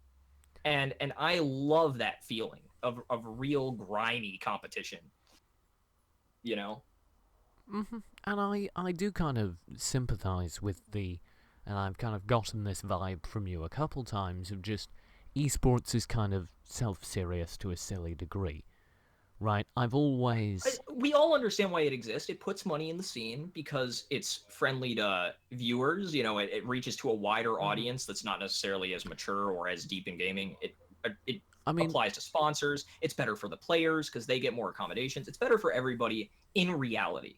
It just isn't. It mhm. just isn't It's as fun. yeah, and that's the word I would use as well, fun. But it is kind of interesting to me because the last game that I casted was Paladins, the Mhm. high-res shooter. I'd left it because the game became boring. They made a whole bunch of patches from the early stage of development that I loved it in, and it turned into a game I didn't enjoy. Um, but high res is very serious, and here I go choosing my words. High res is very serious about their esports being esports, and they have a very, very serious tone that I think ruins the fun of things. And one I of feel the like Battlerite's problems. trying to achieve that, and it puts me in an even worse light. Not to make everything about me, just because it's an Mm, interview with me doesn't mean everything has to be about me. But I do well, feel like this. esports also Mhm. impact me negatively I mean, it is kind because of I'm interesting. anti-esports. You told me a while ago when we were speaking. You told me that I seemed like the most traditional esports button-up Hmm. guy And you in do. the community. And to me, that's silly because I spent, my entire time in Paladins railing against that. And I do what I am trying to do in my casting and hopefully in my general presence in the community is build the line between fun and esports button up seriousness, where like ESL take it too far. I don't really like the way ESL do a lot of their broadcasts. They've gotten way better at this recently, but especially like a year or 2 years ago, Counter Strike specifically, they just have these casts where it didn't seem like people were having fun. And that's always where I'm at. I think as a broadcaster, as a caster, you need to be having fun where people can tell and it makes the cast less enjoyable. Right. And when I am doing what you view as the more buttoned up esports seriousness, I'm still having fun, otherwise I wouldn't be doing the cast. And that's always how I've done it. If I'm not enjoying it, I'm not doing it.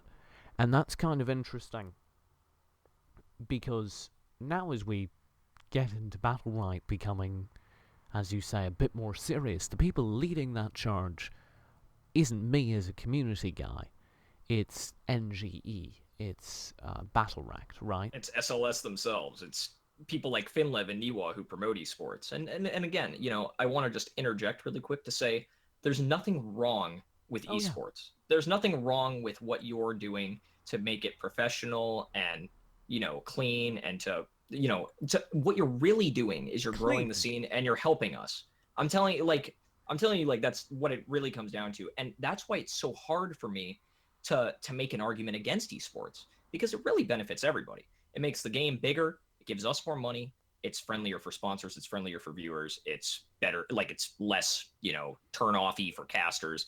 And the people who promote esports, there's no way to take any issue with anybody who promotes esports Mm-hmm. because ultimately they want what's best for the game and what's best for the community.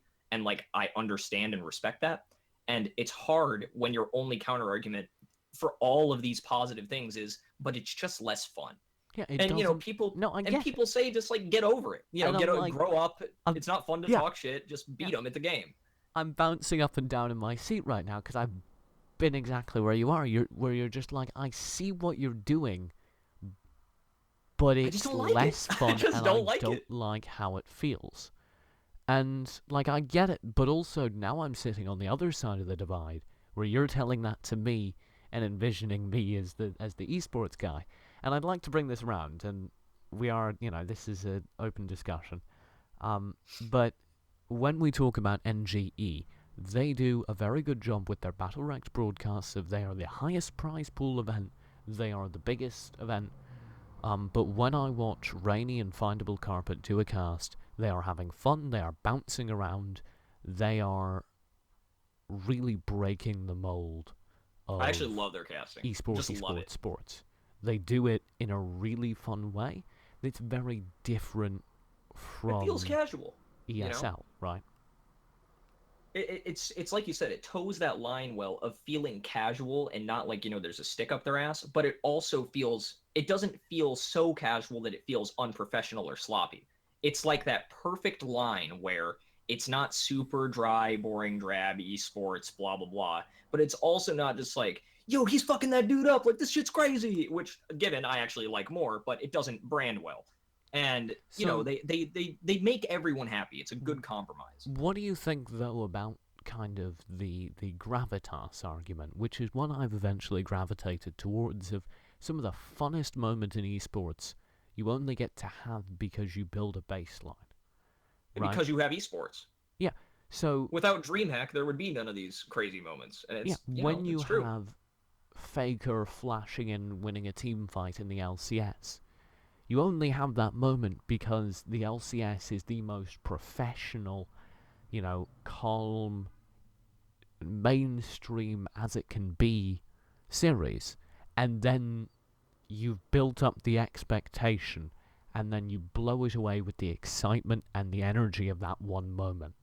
And that's why people drift towards the more professional up and down thing. And I would say, without any shade being thrown at the NGE guys over at Battlerite, because I do think they do an incredible job, that occasionally they lose moments like that, where I'm watching and something incredible happens, and they don't get to make it the incredible moment it could be, because they built a more fun atmosphere. And there's no problem with that. That's not a mistake on their part. It's just the way they built their cast. They built it to be more relaxed and more fun throughout, but it has the trade-off of you lose some of those exciting moments, right? Right. And that's not just in casting. Obviously, I drift towards that because that's the one thing I know about. But in the kind of community as a whole, you have, if you take the matches as an LCS match, when somebody goes crazy, it means more than if you're screwing around with some fight sticks in your buddy's basement. Right, and that's true. That's why Melee is, like, for me, it's the ultimate game, because it's somehow achieved the size of esports, somehow, while being as grassroots and FGC and, beefy as possible, basically. The only place where it's become even a little bit esports is on the commentary desk. The players still post about how bullshit wobbling is and how, shitty they think other players are and shit on Twitter nonstop. And, they're sponsored by TSM, CLG, Cloud9, the 300,000 Twitter followers apiece. Like, the game is huge. There's $50,000 tournaments every month.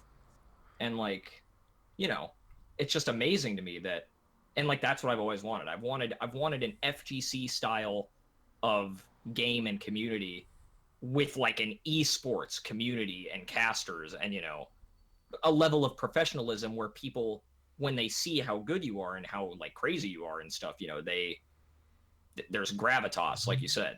Mm-hmm. There's weight. But that does leave you in kind of a rough situation because, so in your, maybe it leaves me in a rough situation. In your ideal, if you're working for a Stunlock, then, findable carpet and Rainy end up casting all your events, right? Mm-hmm. Because you want the fun, the fighting community. You get everybody in a room, you shit talk each other. But don't you think that kind of limits the growth of things?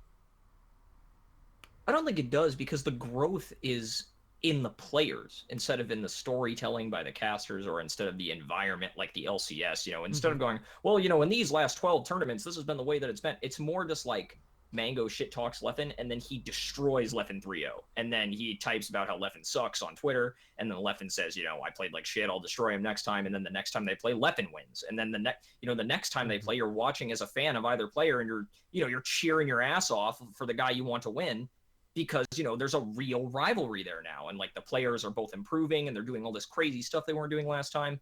It really, the scene does grow, and the intensity and esports of it grows, but just off the backs of the players themselves. Yeah, that's a different metric though, and I think it does require, it puts more onus on the players, which is both risky from great kind of overall scene system, and also it's unfair to the players, right?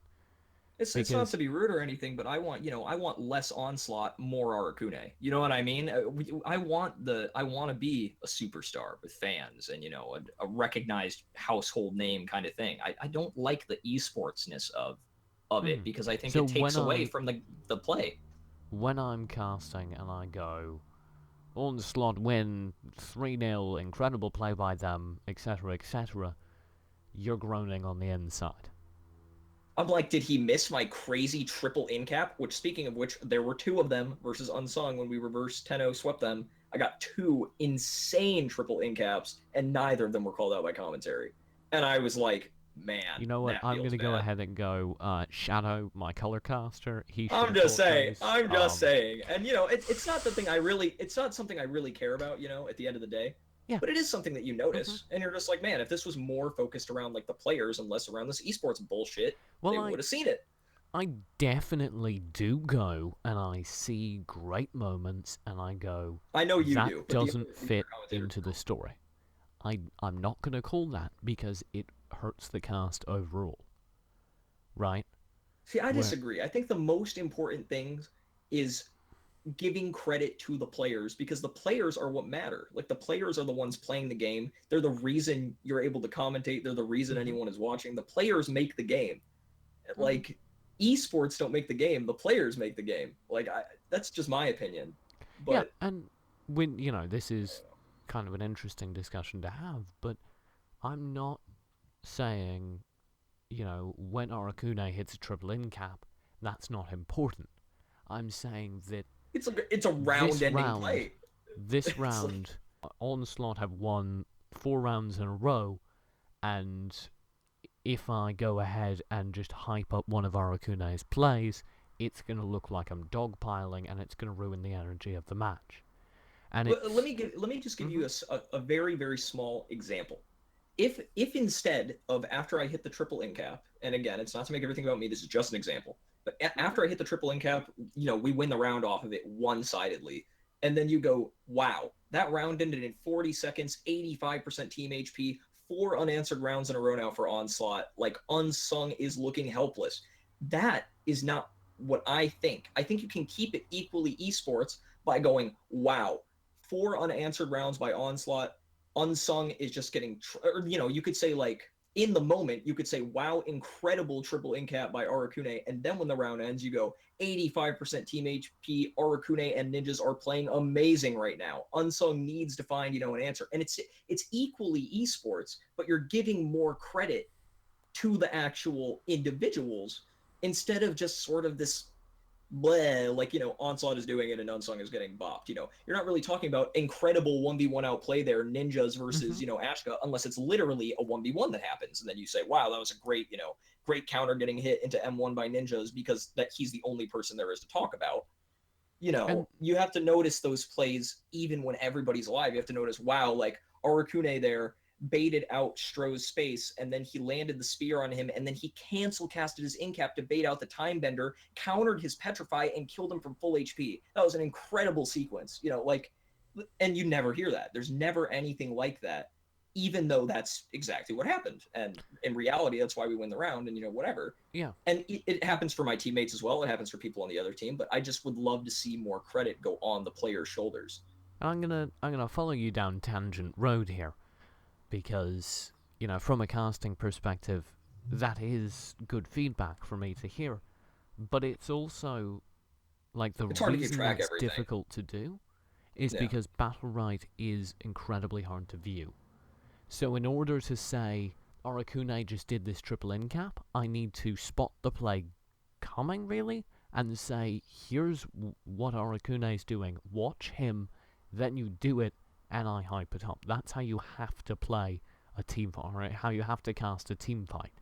Well, what you really Because need is we need an instant replay system, oh and yeah, that way you don't have to yeah, notice those things in advance, and you can just go, "Wow, how did Arakune kill Stro and there?" And then you just Enter go the back on Arena the was recap and was watch very it, good for that. To be on the summit, guys, we had rounds where I noticed something in the team fight, but there was no way for me to bring it up, and then they'd bring it up on instant replay, and I can go, and here's in depth. why this team fight went the way it did, because if you watch this interaction here, so and so blew so and so out of the water, and it But again, is and I think yeah, you try to avoid doing that, though. I think, and this is actually something I just thought of just now, but I think you actually cognizantly avoid putting extra credit on players' shoulders, or indeed, taking away from certain players, because of, again, this sort of thing that you were talking about, where you don't want to give strong opinions, you don't want to appear biased, you don't want to do any of there these is that, things yeah. that could make you controversial. But the reality is that you're just commentating the game. You're just calling out what is happening. And if people go, I hate it when TJ rides Arakune's dick, when I make an outplay, the reality is that I just made a play and you called out the play. If people want to perceive it that way, then they can. But it's not like you're not cognizantly doing that, right? Like, as long as you're not biased, and you're not, as long as you really aren't biased, then as long as you just commentate the game in front of you, you know, if people say you're biased, you just tell them to shove off. You know, you're just not, and it's as simple as that. If you Like, go, I if don't you know. go a month or so back, or I guess more than that now, 3 months. Um, when I was a worst caster, you can find me every round. My theory was there's a key play that made the round go the way it did most of the time. You That's find that true. and you talk about it for the round. And I want to tell you that I don't know if you like you were a worse caster back then, but I don't know if that was worse. I don't know if this more rounded general style is actually better for a game like Battlerite. I think that Mm-hmm. like Well, I it's think that mentality is 100% right. There's one or two plays, one or two big plays or outplays or mind games or something that happen in a round that kind of shift the momentum, and especially amongst the top level play where your mistakes get punished very very hard, like us versus Unsug for example, where you know someone on either team will lose a minimum of half of their health, normally die off of like one or two outplays like that. um that is the round, that is the game, like that. It's worth talking about, absolutely. yeah, like the balance there is if every round you talk about a thing after it's happening and before it happens, and every round you go, JD's Shifu play there won the round, here's what's happening, here's why that happened, people check out because you're just talking about a very general or a very specific thing while the general things are happening. And that works great if you're a pro player, because if you're where you are, Arakune, you watch the match and you understand instantly what's going on, and what you're looking for me and any co-caster to provide is insight into a specific moment that you might have missed, or a different perspective on a theory or a strategy, Right. right? Yep. And or in the case of Findable Carpenter Rainy, you're just looking for the energy that they Or can not provide. insight into anything I've missed, and actually a little bit of a very very very short interlude is I just wanted to say that like it's funny to hear you and every other caster and every other player say battle rate is so hectic and hard to follow, because, and again it may just be my level at the game, for me it's very easy to follow. I Oh can yeah, follow I mean for everything me, happening on the screen at once for every player, and then I'm like, how did he miss that in cap? How did he miss that cancel cast that baited out the space? Like, how are they not calling this? It frustrates me, and that's why I want to see more credit on the individual players, because I'm like, that guy just so made a good play and he's not yeah, getting the credit he deserves so for it. the problem is that you are keeping track of everything happening on screen at once, Most because things. that's the level you play at. Right. For the viewer, the screen is a clusterfuck of That's why it's players your job and to call it out, particles. because they're gonna miss it. They're Yeah. gonna miss it, so you So call it out. what I have to do as a caster is I have to build it slowly. Because if I go over in the top, JD's doing this, no, down at the bottom, Arakune is doing this, right? I In love that order to style of keep commentary up though. at the Just speed of hectic. outplays that are happening, I would have to cut out the intervening parts, like up top in this fight versus the Bako. Arakune just outplayed with a nice space to dodge the counter, or whatever, right? You I, just have I to can't be say that. more. I You have don't to have be the more vague. You time have to to say go that. So instead, I crazy need to space by say, Arakune. Like Arakune it has just. an outplay. Arakune did this, and then you jump to something else. And that's very hard to follow as a viewer who doesn't share the game knowledge. Mm, I see. It's very easy to commentate like, oh, Baka wasted his space there, and Arcane traded his space, and then he just used his E. Onslaught should be punishing him here, but Pearl just used space as well. So Mm-hmm. and like Yeah, you and like I like that yeah, style of commentary, and but I yeah, guess it's no, I just hard to follow. I know exactly what you're saying, but the problem is the viewer doesn't know where the pearl was while the fight you were talking about was happening. If you're talking about the Bako fight, they don't know where the pearl is. Then they're looking at the Bako fight. I Yeah, understand. they're looking at the Bako fight. So on the commentary, what I need to do, and what I'm hopefully improving at every week, is building kind of a ramp where you go, here's the fight that's probably going to matter. We're going to talk about it from the beginning and build the context for it, and then get excited during the outplays, and then bring it back down at the end of it. And I do see a bit of that when we play. You say, well, reap what you sow is generally the aggressor, so it'll be interesting to see how he starts off this round, and then, we're all in neutral game, and then I spear in, and you kind of talk about what I'm doing for the next few seconds. But then, when the Bako ignores me and jumps on a verse, you start talking about that instead, because that 1v1 is important, and, little things like that. And you sort of try to predict you sort of try to predict where the most likely Hmm. impactful thing will happen, since it's impossible to react. Not that it's impossible to react, you can react to all of them. It would just be so like all over the place that it would be difficult to follow without having a lot of experience in the game already. Yes, a viewer wouldn't be able to understand why all the different things connected, or Right. even be able to keep track of all the different things that I'm talking about as a caster if I tried to shout out every individual outplay. And I'm And not it's, saying something I want to clarify is I don't think you have to shout out every single individual outplay, or just even, the really big, meaningful, yeah, crazy ones yeah. like triple in caps and I double ultimates and stuff like that. And when you say, TJ, there was a triple in cap that you didn't hype, that tells me I screwed up, right? Because I see. you're right. I probably should have casted the triple in cap over the fight that I was casting. But the problem is, as I'm trying to explain, I am not yet at the level as a Battlerite caster that I have even 80% accuracy with what fight is going to be the important one at the beginning of the round. I'd say I'm probably around 50-50, right? Right.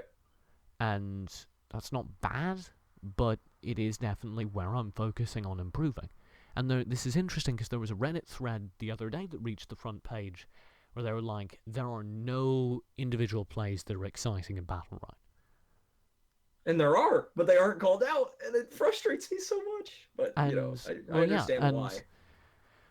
um, that was kind of what I eventually got to. Is I said in the thread, I think what you're upset about isn't game balance. It's not that there aren't individual outplays. It's that you need better esports casting.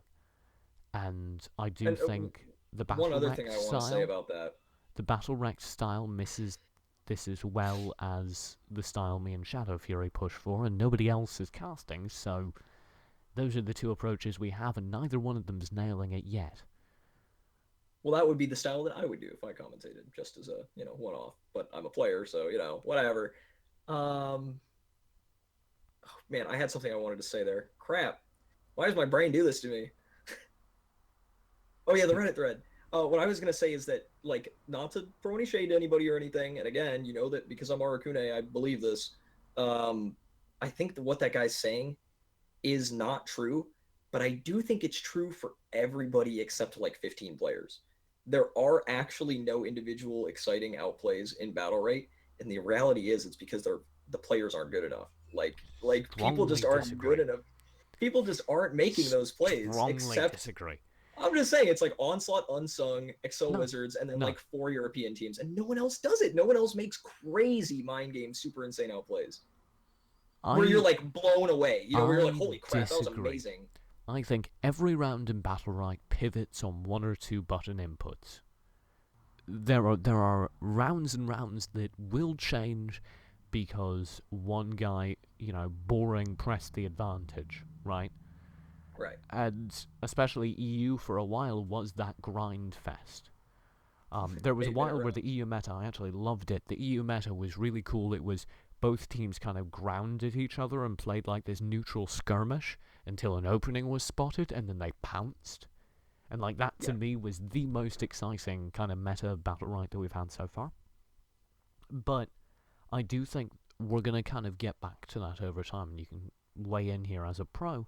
I But I think the think people are going to continue getting better to the point where grinding at each other isn't worth it, and we're going to return to the skirmish and then pounce kind of trade off in every round. well, I'll tell you straight up, I think that the meta right now is the most aggressive meta we've ever seen. Oh, I think absolutely. that Yeah. like and it's because we're literally just overwhelming people with skill. And it's not even just our team doing it. It's like Jolt's team, Nikita's team, Mm-hmm. Unsung as well. You just know that you are against a worse team with lesser players, and you're just like, I'm just gonna run into this guy and overwhelm him with my pressure and outplay him, and we'll win the round before it even starts. And that's what you do. And your communication is better, your positioning is better, your individual plays are better. How can you lose? It's like you just go in and you be better than them. That's all you do. And it's very like straightforward and direct, but it works. It works if you communicate well and you rotate well. And I think that um, meta has always been the best way for absolute top level teams. There just aren't that many of them. And I know that you disagree, but I really do think that there's maybe only 20 players or 25 players at most who are making plays of that caliber where me as Arakune watch the play and I go, holy shit, that was incredible. And and Did I you? see those plays sometimes and I'm like, oh my god, that was crazy. Like that was nuts. And I'm really good. So it does happen where even I, as as good of a player as you can be, basically get blown away by plays. So if you're just a random plat player on Reddit, there are absolutely plays that would impress you, but like they just either aren't given enough credit or the players playing are not good enough to pull off those plays. In my opinion, Did you ever watch the Brazilian players? I did not. So that was kind of interesting to me because there were a lot of really exciting individual plays in the way that they were playing the game. And hopefully I'll get to cast more Brazilian play in the near future. But there is a meta isolation that was resulting in way more individual plays that strongly stood out. Mm-hmm. And I do think that it's just in NA right now, people have figured out that they can run at people and pure skill each other. But seeing all these other isolated regions where that's not the meta has given me conviction that down the line it won't be for Battlerite either. But I think it will be, and I think the reason is that, and this is the honest truth of the matter, is if you put Onslaught or if you put Jolt's team, if you put us against the best Brazilian team or you put us against the best Japanese team, simply due to the size of the scenes and having watched some of those tournaments myself, we would smash them. And Oh we yeah, would smash yeah. them just by running at them in a straight line, as you said, or as I've But said even. that's And not going and to happen. it's just a matter about skilling them. But And it's not a bad the strategy to reason outskill your opponent. the reason I believe that though isn't because I think that these other regions have levels of play that North America hasn't reached. It's because I think these other regions a have a closer level of competition than North America has had for a very long time. And I think that when North America kind of compresses again, as we're starting to see now, we are going to see a whole bunch of teams that can no longer do that. They no longer will be able to run at each other, and then they'll have to start strategizing. I just I And just I just disagree. And I guess we could just agree to disagree and end the conversation here, but I really feel like it's always going to be like, the more teams that improve and get closer to top level, those teams are still going to just smash faces into each other, and the team that plays better or the team that has the better comp and plays, about as well will come out on top. And mm-hmm. like and even with very very similar skill levels, I think that you like, and maybe that's just the Onslaught way. Maybe it's the Shifu way, the Arakune way, I mean, is just run at them if and you tell me smash. that's your mindset, I believe you. I've seen you Yeah, guys it play is. enough. It is. We really believe, we are the best team. No matter how good they play, no matter how good their comp is, we are going to run at them. We are going to play better than them, and then we're going to kill them off of the ensuing outplay. If we don't outplay them, we will lose. so And what? that's the mentality we always use. And you don't have to answer this question if you wouldn't like to. But talk about your match versus Unsung then. What, the one where we lost? Because we did play Yes. them again and beat them. But the match where we lost was just well, it's basically exactly what I just told you. We went in and all three of us lost in the 1v1s. I lost badly to Jeter. Um, But you Ninjas guys lost badly to Stro. you Or guys Ninjas don't lost. Yeah, win we when you just. take 1v1s. Um No, we do. well, No, we do. there's a thing where when you guys take split up 1v1s, you don't win every round. You do, I think you have a very high concentration of incredibly skilled players, and that carries you through when you all take 1v1s. But for me as a caster, when Onslaught is the most terrifying is when you We send out a verse, synergize. he isolates two, and then you and ninjas just melt one person. And Or the alternative, which has been happening a lot more often, which is that I'm in the 1v2 and then the two of them 2v1 someone and kill somebody. Either way, and Ninjas maybe throws out a burst heal or a petrify to help me out so I can stay alive longer. yeah, Something along those lines. but And isolate. that's when Onslaught are terrifying. When you isolate two and then you destroy the one guy left over. But what you have to And understand is that the original isolation comes from an outplay. It comes from forcing Stro to space away from his team, or forcing Chalt to space away from his team because he hit my counter, or because I landed 2 spears in a row at max range, or something like that. And it's the individual, or he hits Ninja's counter with his E or something like that. It's something like that happens, and then it forces them into a bad position. We're communicating as a team, we're rotating as a team. We call out that he has nothing. We call out that he has no space. Ninja spaces in. I yell, wait for the time bender. Time bender comes out. I counter the petrify that he tries to use on me while Ninjas is hitting him, and then he just dies. He just dies from full health. And that exact scenario happened probably 6 rounds the last time I played against them. Was just I would outplay Stro at the very beginning, outplay Stro again a second time. He has nothing left. My teammates collapse and he dies. And it's not to make it out like I was the superstar of that set or anything, although I will say I think that is the best I've ever played. And we, you saw how it looked. We dominated them. We actually smashed them. And I think it was the best our team has ever looked. I think it was the best our individual play has ever been. It was peak Onslaught play. And it was the starter for our initiations and our combos were individual 1v1 outplays. That we then, would group and collapse on that person. We would isolate that person and collapse on them. But the way that you get them split up in the first place is by outplaying them. was that during Battlerite? This was Battlerite, yes. Yeah. I'm gonna be honest, I haven't managed to catch Battlerite recently. Well, so I'll tell you what happened. It's a minor spoiler. As you recall, we lost 2-1 to them the last time we played them in PRL, and game 3 they 5-0'd us. We started off this game down 3-0 as well, or this set down 3-0, and then we 10 rounds swept them. We won 10 straight. We won game 1 5-3. We won game 2 5-0. And it was literally what was happening was we were trying all these different strategies. I'll just give you insight into our strategy. We literally were so people kept telling me to pressure Chalt because Chalt was doing too much damage, and Averse couldn't keep Chalt off of him, and Firewall was making it really hard. They were getting all the mid orbs, and it sucked. And so I was trying to pressure Chalt, but Chalt would run away, and then Stro would peel for him. I'd get stuck in a 2v1, and I would die.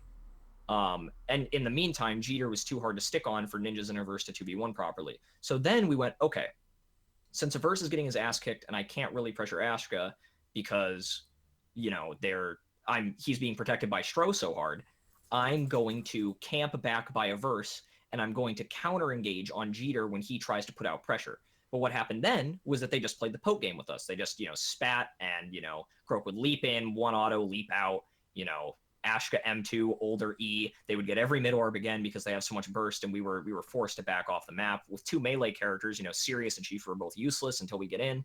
They weren't giving us any opportunities to get in, weren't hitting counters, and we lost 3 straight rounds. And what eventually happened was I just said, "Fuck this! I'm gonna outplay Stro." I said that in voice. I'm just gonna kill Stro because nothing else was working. We tried everything else. And I was just like, fuck it. Stro is the hardest person to kill. I'm going to try to kill him. And Averse went, are you sure about that? He's, it's Stro. He's not easy to kill. He's probably the hardest player to outplay on their team. And I was just like, yeah, but I'm used to pressuring the healer. He's the easiest one on their team to actually 1v1 and stick to. I'm just going to try it. And we won 10 straight rounds as soon as we employed that strategy. As soon as we won the first round, we actually played kind of bad in that round individually. We kind of messed up some rotations, hit a couple time benders, I missed a couple in caps, we lost the mid orb, and we still won the round. And I said, the fact that we played so bad that round and still won is a great sign. All we have to do is keep doing the same strategy until they prove that they can beat the strategy. Once they win a round while we're doing this, then we'll switch and try to do something else. And they never beat it. We won 10 straight rounds. And for me, I do think that Onslaught is a team about, isolation, rotations, communication, and teamwork. We employ all of those things very heavily, but our biggest strength is definitely just individual skill. It's just right at the start when no one's in an advantage, you don't have more CDs, right at the beginning, you burn the first CD, and then we have a CD advantage for the whole round, and we never let them get away. And that's how Onslaught plays. So I agree and I disagree with what you said, but I think the reason you don't see more teams play that style is for two reasons. One, the players aren't individually skilled enough to consistently outplay everyone they play against that. Yeah, I've Or said or that. two, or two, they just aren't good enough at communicating to as soon as the older space is burned, your two teammates are right there. No matter what they're doing, they don't get caught out by Croak, in some kind of weird way and lose half of their health. They don't get CC'd and then combo while, one guy is trying to collapse on, like me and Ninja's collapse on him, but then a verse gets comboed by Ashka and Croak or something like that. It just doesn't happen with Onslaught because the rotations are good, the communication is good. Like, we call out cooldowns 3 or 4 seconds before they get burned, so we can preemptively set up in advance. You say he's going to time bender here, or he's going to space here, and then he does a full 2 seconds later, and you're ready for it. You're not reacting. You're forcing them into bad positions with your outplays, and then capitalizing off of their bad positioning. So that's kind of the style that we choose to take. I don't know if it's the best style, but I feel like it is. And I feel like we'll try that style no matter what. Like, no matter who we're against, no matter what the meta is, that's going to be the way we play. I have always said, and you can strongly disagree with this, and I suspect you will, that I don't believe the way you guys play the game is the optimal way to play the game. But I do believe it's the optimal way for your team to play the game. That makes sense. I would agree with that. I think Battlerite is actually typically quite a defensive game, and we can only pull it off because we're us. That's why you don't see that many teams doing it. It's like I said, you have to be among a very certain skill set of players. You have to be substantially better than your opponents in order to make a strategy like that work. Because if you go in right off the bat, if you make the first move and you don't, trade evenly or better with them, you're going to lose the round. Like, right there, you're killing yourself by wasting a cooldown to get in, or wasting a couple cooldowns to get in, and then not outplaying, and then not punishing when they burn their cooldowns. You're shooting yourself in the foot. So I think that it's a very stressful play style, and I do agree that it's not always the best. It just suits players at the absolute top level the best. IMO. Yeah, no, I mean, it does make sense.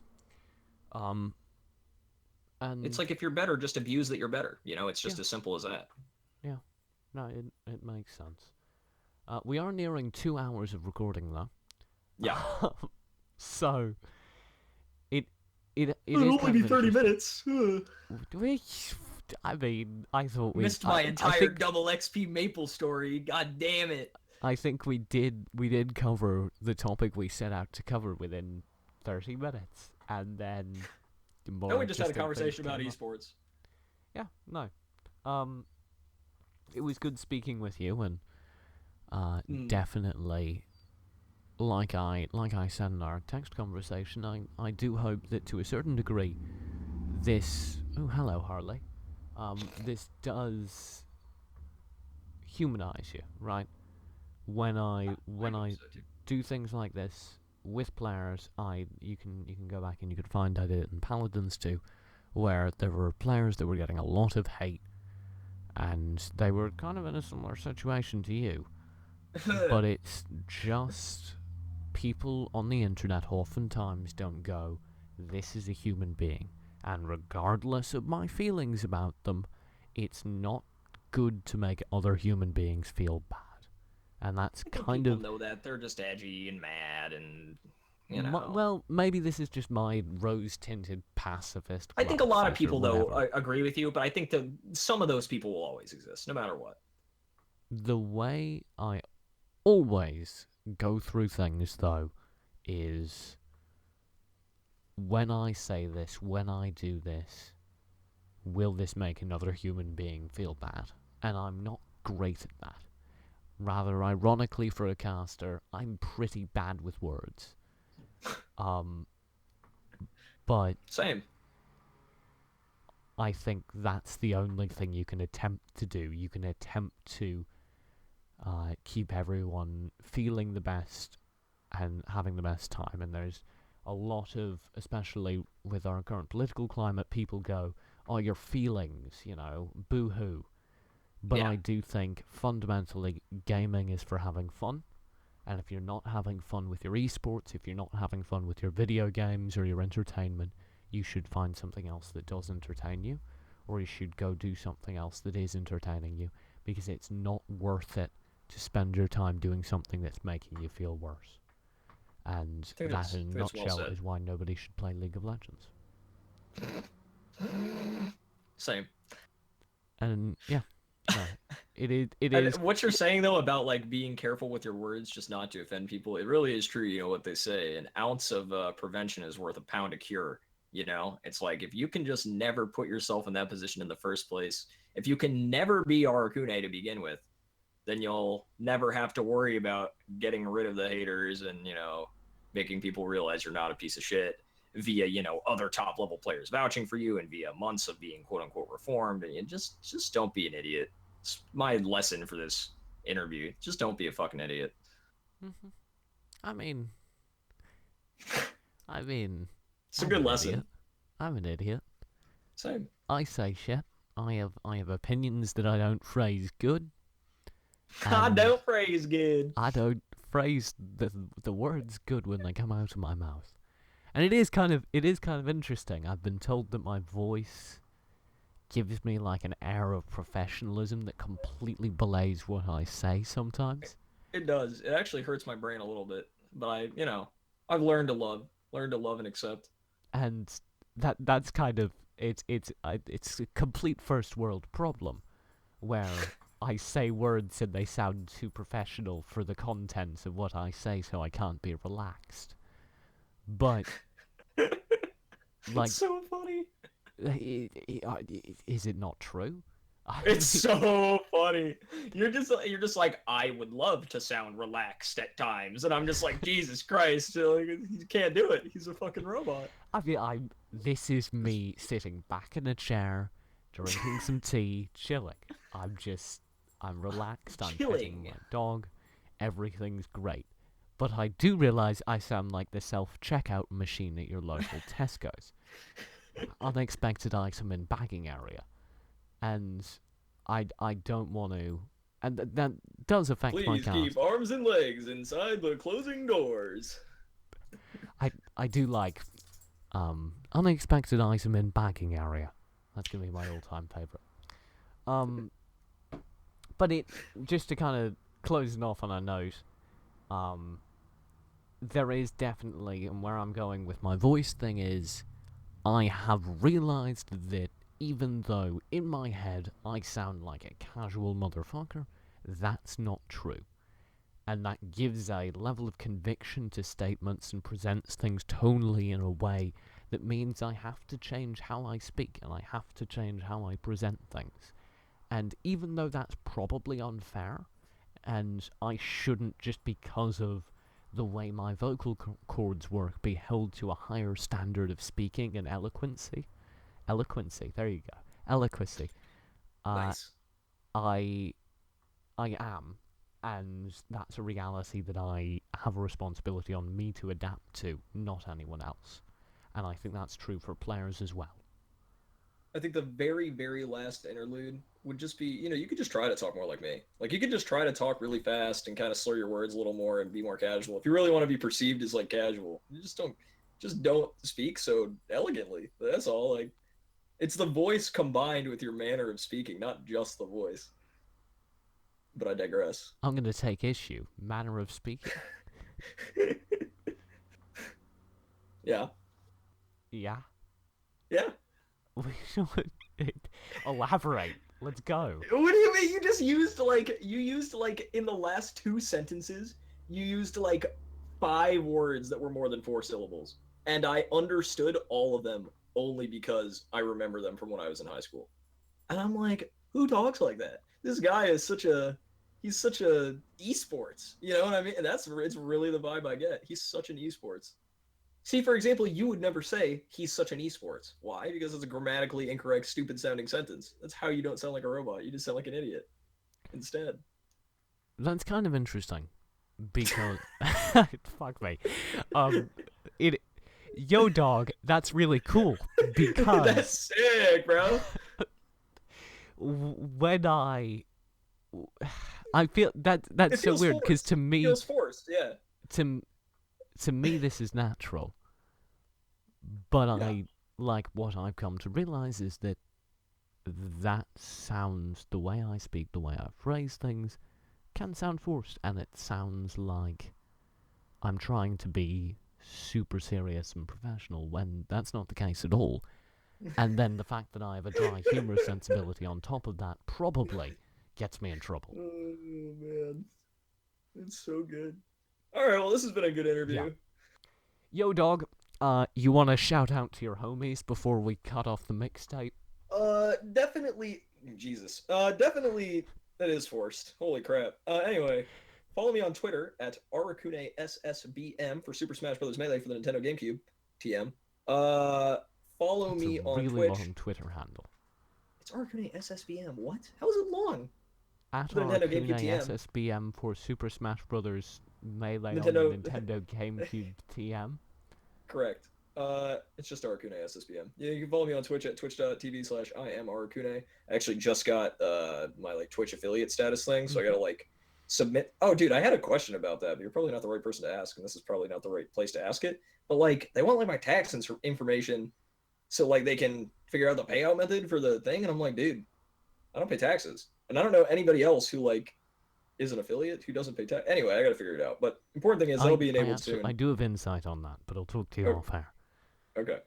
And yeah, so that's about it. Thanks for Uh, listening. If you somehow suffered through this long. uh, Briefly, how would you phrase me asking you if you'd like to shout somebody out? If I I want to wanted shout to not out. sound. Actually, no, not how would you phrase it, but if you were me and you didn't have a robot manner of speaking and you didn't want to sound forced, how would you phrase that? How would I phrase what? Let's say closing this. How would I close this if I wasn't me, if I was relaxed me? All right, you want me to give you an impression, but like don't actually end it here? Mm-hmm. All right, this has been Arakune and TJ. Thanks for listening, everybody. Really appreciate everyone who managed to somehow suffer through this like rambling idiot conversation. And we'll catch you guys later. Peace. Something like that. So, if I Something went, like that. alright everyone, that's been me and Arakune. I do appreciate if you've managed to suffer through all of this. It's been a somewhat rambling conversation, but we're going to close it here. Is that good? Or have I broken it? You're Did I just break still it? TJ. You're I still broke it. TJ. You can't do it. It can't be done. On that note, thank you guys very much for watching. I'm broken Arakune. Might be for the better. I'm told he's the most hated figure in the Battlerite community. I heard that once.